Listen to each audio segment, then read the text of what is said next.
Good morning. I'm Alison Hass. I'm an instructional designer at TorranceLearning, and a little bit later today I'll be doing a session about making learning more accessible. And a lot of times terminology and semantics need to be addressed so that we can kind of set them aside and not worry about them anymore. And when it comes to accessible learning, I think there are a lot of different terms floating out there, and I want us to not be quite so constrained by those. So I thought we could chat a little bit about what they each mean, and then we can put them on the shelf knowing what they mean, and also knowing that if we maybe use a slightly different word, we're kind of still on the same page today. So a little bit of my history is that before I was an instructional designer, I was a classroom teacher, and I worked in a really fabulous school in Brooklyn, New York, where there was a general ed teacher and a special ed teacher working together full-time with the same group of 25 kids all day.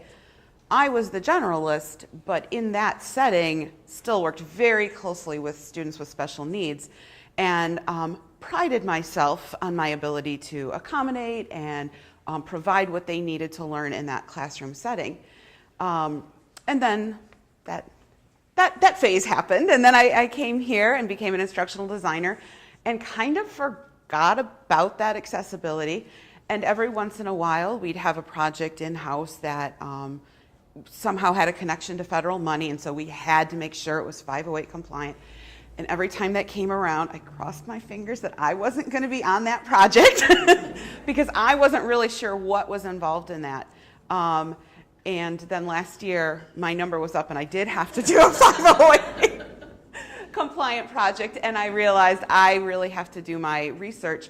And the more research I did, the more I realized, wait a minute, this isn't so different than what I was already doing. It's more digital. 508 is specifically for web-based content, but in principle, it's very similar. So as a classroom teacher, and I think some of us have a classroom background around here, I had heard about universal design for learning. And that's sort of the umbrella of umbrella terms, because that encompasses both corporate and academic settings. It also encompasses both physical and cognitive types of accessibility.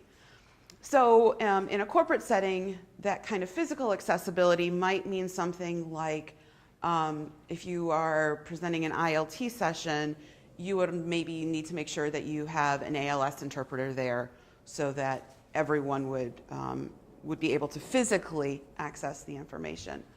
But cognitively, you might also make sure that you're universally designing by maybe, if you have a video in some formal training, you might also have a paper-based job aid that someone would use a couple days, weeks, months later to make sure that the learner can still access that information, perhaps in different formats, but it would still be available. So under that universal design, there are some narrower topics or phrases you might have heard. You might have heard of accessible learning, and that's not as codified as some of the other terms we'll discuss, and that is a pretty exclusive focus on the physical access, that people can hear it. If it's something that they can't see well, they could have auditory access. If they don't hear well, they could have visual access. If they need some kind of assistive technology to manipulate things, manipulate the keyboard or manipulate the screen using the keyboard, all of those things are in place. Accessible learning to me could mean so many things, but for some reason, it's kind of tended to have a tech focus. So people might say accessible learning, but you can kind of add the little connotation of, oh, they mean tech, like accessible tech learning. And then come some fun acronyms. You may, I'm sure, have heard of WCAG, which is Web Content Accessible Guidelines, and now we're starting to get more codified. So that umbrella is getting a little narrower, or rather the sphere that it's protecting is getting a little smaller. This is for any web content. It's not specific to learning, but often in this environment, it's interpreted in that lens or through that lens. This is kind of a set of best practices. There are a slew of them. And it's not solely a United States kind of thing. Many countries' accessibility laws are either pretty much the WCAG rules or heavily, heavily influenced by those. Then you get 508, which often we hear as we do e-learning, oh, that needs to be 508 compliant, which is a specific subset for the United States, a subset of WCAG. That's not quite right. Heavily influenced by WCAG. And it's unique to federal agencies. So the federal agencies are required to comply with 508.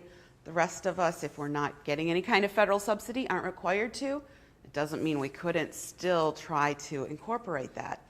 So those are kind of the different levels. And now I want to take us back up from 508, which is like this requirement. It's also kind of a bare minimum. So today and from here on, now that I've been reawakened to accessibility, I'm trying to think about, yes, sometimes things need to be 508 compliant, but really even better, things should be universally designed. Those are helpful for all learners. It doesn't have to just be, I need to tab through a screen. It can mean things like, nice solid contrast on the screen helps everyone learn better. So yeah, think about 508 if you have to do 508, and there's some resources out there for that, but even more think about that higher, bigger, broad of just making learning universally accessible.